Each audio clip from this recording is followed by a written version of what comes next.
కూటమి ప్రభుత్వం ఆంధ్రప్రదేశ్ రాష్ట్రంలో అధికారంలోకి వచ్చి 100 రోజులు పూర్తయింది.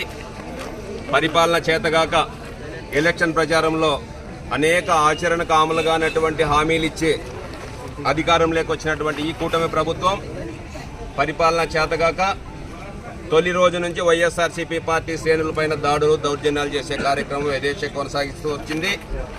ఇప్పుడు ఏకంగా ప్రజలు 100 రోజులైంది నువ్వేం చేశావని చెప్పి చంద్రబాబు నాయుడు గారి ప్రభుత్వాన్ని నిలదీసే పరిస్థితికి వచ్చేపాటికి తిరుపతి వెంకటేశ్వర స్వామిని రాజకీయంగా వాడుకునే దానికోసం ప్రయత్నం చేశాడు.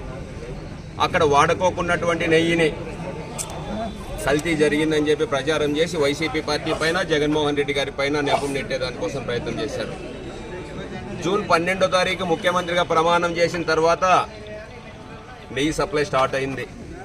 మీకు దానిలో శాంపుల్స్ టెస్ట్ చేసి సక్రమంగా ఉంటే దాంట్లో